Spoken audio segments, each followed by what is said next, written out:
Bismillahirrahmanirrahim. Assalamualaikum warahmatullahi taala wabarakatuh. Okey, harap semuanya masih bertenaga, masih segar lagi ya. Kalau baru bangun tu harap dah segar dah tu. Kalau malam sebelum nak tidur tu bolehlah dengar, takut lagi lena, lagi ngantuk, senang nak tidur kan. Okey. So hari ini kita akan sambung dengan topik seterusnya iaitu prinsip asas perakaunan Islam. Okey, kalau tengok topik ni sebenarnya kalau tengok balik lah dalam course outline dia agak bercampur dengan topik yang minggu lepas. So saya campur-campurkan sikit sebab lagi senang nak faham lah in term of dia punya pembahagian tu. Okay, jadi untuk topik ni insyaAllah simple je. Kita akan tengok apakah prinsip asas perakaunan Islam itu. Okay, so secara umumnya ada 9 prinsip perakaunan Islam yang kita tetapkan. So yang pertama adalah pengukuran dan penyukatan yang tepat, ada accuracy. Merekod tarikh, ada transaction dates. Tempoh perkiraan, ada accounting period. Penilaian aset, iaitu asset value. Ukuran kewangan, money measurement. Piawaian pengiraan, accounting standard. Hari tu kita dah bincang panjang juga kan berkenaan dengan standard. Seterusnya ada dokumen iaitu proof of transaction, ada laporan semasa, accounting report, dan juga keseimbangan kira-kira iaitu account to balance. So segala asas perakaunan dalam Islam diasaskan mengikut garis-garis panduan syariah. Okay. So kita go one by one. Okay, yang pertama, pengukuran dan penyukatan yang tepat, ada elemen accuracy tepat lah. Okay. So dengan adanya kaedah pengukuran yang tepat ini membawa kepada tegaknya keadilan, kemajuan, kebahagiaan dan kemakmuran dalam masyarakat. So contohnya dalam ayat Al-Quran, wa aqimul wazna bil qist wa la tukhsirul mizan, dan betulkanlah cara menimbang itu dengan adil, serta janganlah kamu mengurangi barang yang ditimbang. Maksudnya kalau kita timbang barang tu kena tepat, kena accurate, tak boleh kurang. Kalau lebih kita nak jual ke orang bagi lebih, tak apalah, itu kita kira sebagai sedekah. Cuma dalam rekod kewangan kita perlu rekod yang sesuatu yang tepat, tak boleh lebih pun tak boleh, sebab kita kena betul-betul ambil pertimbangan yang accurate. Okey. Okey, seterusnya adalah merekod tarikh, transaction dates. Okey, so tarikh hendaklah direkod bagi setiap pendapatan. Pendapatan mungkin kita boleh kata sebagai revenue, dan perbelanjaan kita expenditure lah. Okey, so kena ada lengkap dengan hari, bulan, tahun. Okey, kalau depends, biasanya hari bulan, biasanya kita ambil tarikh lah, hari bulan kan. Mungkin pada ada certain kontrak tertentu yang memerlukan masa juga direkod. Okey, so dan setiap perkiraan rekod catatan ini perlu ada dokumen dia, perlu ada surat, nota, resit, invoice ke apa ke. Dan dokumen resit ke invoice ke apa semua ni kita kena ada tanda tangan lah, supaya menunjukkan betul itu ada transaksi. Kalau kita buat online ada transaction time dia juga kan. Okey, tengok ada dalam ayat Al-Quran surah Al-Baqarah ayat 282, ni ayat panjang lah, kita ambil potongan dia. Wala tasamu an taktubu saghiran aw kabiran ila ajali, dan janganlah kamu menulis perkara hutang yang bertempoh masanya itu, sama ada kecil atau besar jumlahnya. Maknanya kalau kita terlibat dalam transaksi kewangan, memberi hutang atau memberi pinjaman, atau kita berhutang dengan orang, kita kena tulis. Ni kalau ikut yang betul-betul lah. Sebab tu dalam contohnya ni, kalau kita meminjam dengan bank. Okey, kalau kita meminjam dengan bank memang akan ditulis bila kita meminjam, tarikh, bila kita kena bayar, ada repayment schedule dia. Maknanya setiap bulan kena bayar berapa hari bulan dan sebagainya. Okey, seterusnya adalah tempoh perkiraan, iaitu accounting period. Okey, so kalau kita tengok daripada Baitul Mal dulu, dia sumber dia terdiri pada kharaj kharaj, jizyah, zakat dan sebagainya. Okey, so sumber ini dikutip setahun sekali. Kharaj ni kena baca balik lah. Kalau secara simpelnya, secara mudahnya adalah macam cukai tanah lah. Okey, so Rasulullah SAW bersabda tidak diambil zakat pada harta sehingga genap masa setahun. So ada haul dia setahun. Okey, so bila dah setahun, setiap pembayaran hendaklah mengikut kadar yang baru. Sebagai contoh, mungkin tahun 2019 kita untung RM1,000. So adalah pembayaran zakat dia daripada nilai RM1,000. Masuk tahun 2020, kita untung RM2,000. So pengiraan zakatnya harus dikira daripada RM2,000 tu. Maknanya sama juga macam orang bekerja, mungkin katalah setiap tahun ada kenaikan gaji.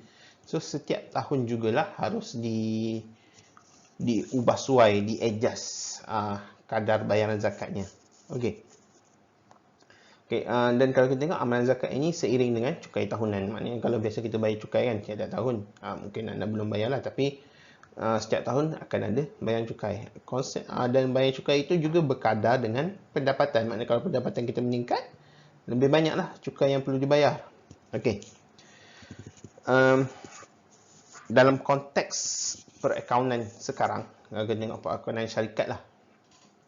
Okey. So biasanya perakaunan syarikat dia ada laporan tempoh berkala, di mana dia ada buat laporan suku tahun, dia ada buat laporan pertengah tahun, dan akhir sekali dia akan buat laporan tahunan. Okey. In term of laporan tahunan, tak semestinya laporan itu untuk akaun itu ditutup hujung tahun. Okey. Ni nanti kita boleh bincang lagi lah, sebab biasanya kalau syarikat, kalau kita borak dengan accountant syarikat, dia akan cakap dia tengah buat closing account. Okey, closing account tu biasanya merujuk kepada closing account tahunan lah. Tapi account tahunan tu tak semestinya ditutup pada bulan 12. Dia boleh juga terjadi dia tutup account dia bulan 3 atau bulan 6. Tapi dia tempoh setahun lah. Okey. So sebagai accountant perlu mengandaikan suatu projek itu berterusan ke suatu tarikh yang ditetapkan. Maknanya kalau kita ada satu projek, katalah 3 tahun, maknanya kita perlu buat calculation itu untuk 3 tahun. Ada accounting period dia untuk 3 tahun. Okey. Seterusnya yang keempat adalah penilaian aset, iaitu asset value. Okey. So harta, iaitu aset, dikelaskan kepada barang dan juga wang, iaitu harga. Okey. Barang pula terbahagi kepada dua juga. So satu barang simpanan yang boleh menjadi aset bukan semasa atau aset tetap, dan juga barang dagangan, iaitu aset semasa. Ni dah pening lah. Okay. So dia akan ada fixed asset, current asset. Okay, tak apa, nanti kita akan go through financial statement. Mungkin kita tengoklah company ke bank ke. Tapi financial statement biasa dalam English lah. So dah mula kena biasakan lah term-term macam fixed asset, current asset, cash reserve. Okay. So wang pula dia boleh terdiri daripada emas, perak dan wang kertas. Okay.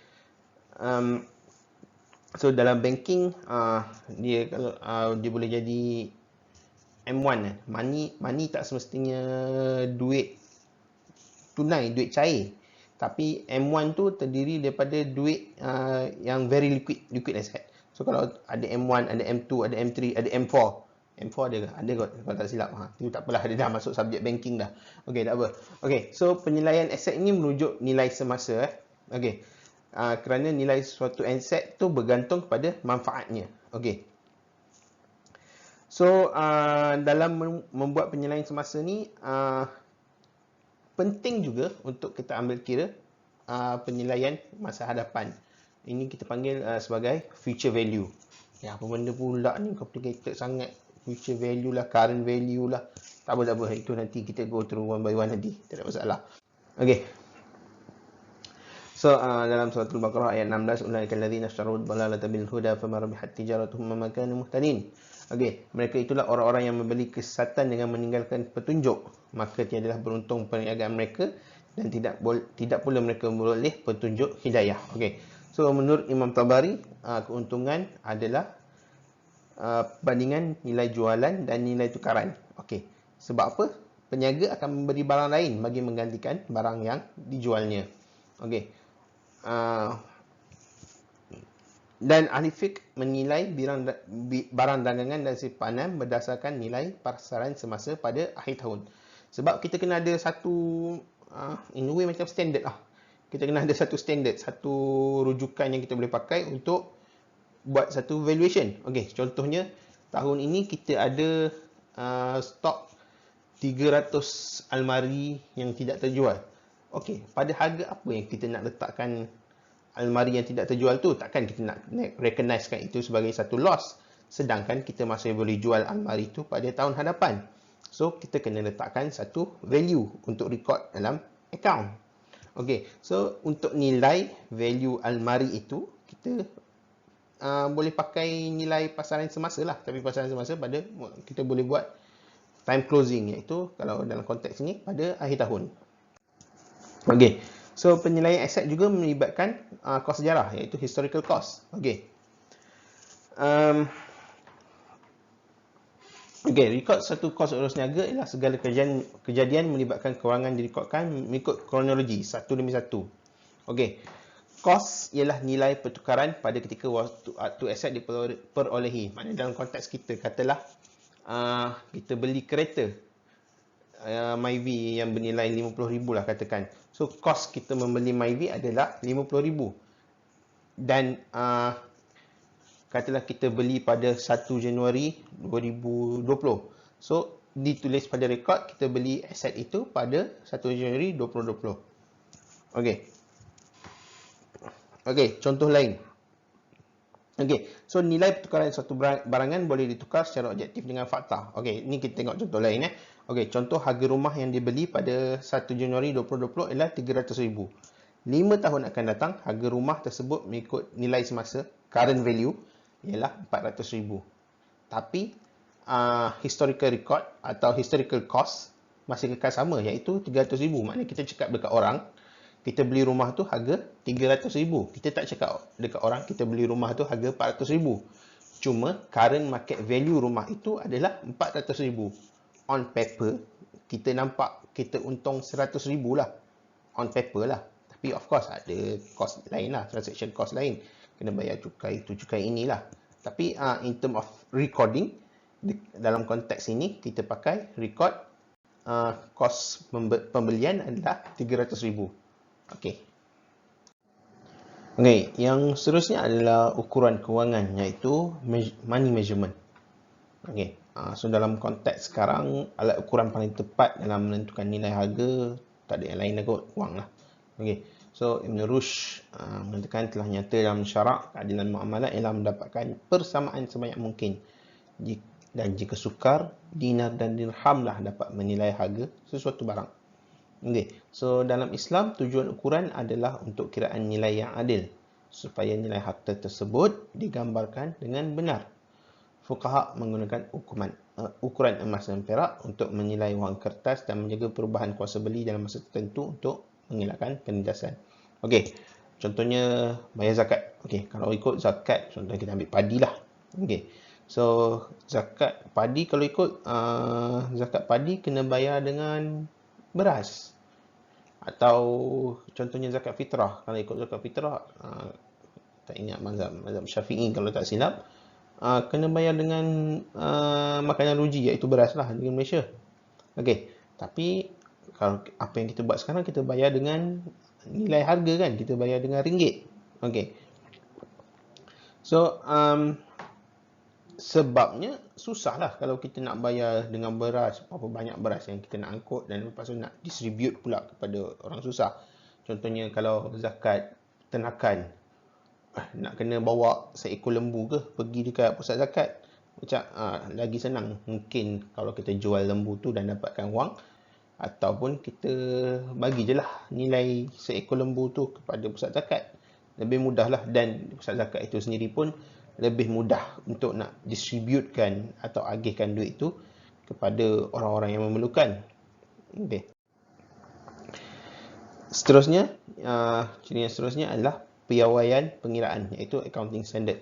Okay, so bab accounting standard tu kita dah discuss dengan agak detail masa kelas S2 minggu lepas kan. Okay, so Islam mengamalkan sistem piawaian pengiraan, iaitu standard lah, untuk selaraskan dan mudahkan proses perakaunan. Okay, so ada pengiraan tahun, iaitu haul, seperti mengikut tahun hijrah. Okay, so pengiraan tahun atau haul ini pun satu konsep yang menarik juga. Okay, sebab apa? Dalam konteks accounting sekarang, setahun dikira sebagai 365 atau 366 hari, iaitu mengikut kalender Masihi. Tapi dalam Islam kita menggunakan kalender lunar atau kalender hijrah. Kalender hijrah ada kurang 10 hari kan, 355 hari kalau tak silap. Okey, ada perbezaan 10 hari di situ. Okey. So, macam mana calculation dia? Bolehkah kita pakai adilkah untuk kita pakai untuk kita kirakan zakat itu berdasarkan contohnya 2.5% untuk setahun mengikut kalender Masihi, sedangkan kita kena pakai kalender hijrah. Okey, itu persoalan yang menarik tu yang kita boleh masing-masing boleh explore dan boleh mungkin nak bincangkan dalam S2 nanti. Okey. So standard yang lain adalah piawai alat ukuran. Okey, so seperti ada timbangan, sukatan dan wang, ada rekod transaksi, tak kisahlah transaksi itu kecil atau besar, ada penilaian harga semasa, ada penyelesaian kadar cukai zakat dan ada audit. Okey. So audit tu dengan kata lain ada orang lain tengok ada orang lain check. Orang lain tu kalau boleh orang yang tidak berkepentingan dalam kontrak atau tak berkepentingan dengan transaksi yang direkodkan supaya dia boleh independen. Okey. Okey, seterusnya perlu ada dokumen iaitu proof of transaction. Okey, so dokumen boleh ada dua satu dokumen luaran dan juga dokumen dalaman. Dokumen luaran adalah resit yang diberikan kepada orang yang membuat pembayaran. Okey. So dalam konteks Baitulmal dikenali sebagai surat pelepasan atau al-bara'ah. Dan kita juga ada dokumen dalaman iaitu bagi tujuan rekod seperti nota janji iaitu asyahid. Ini dalam konteks Baitulmal.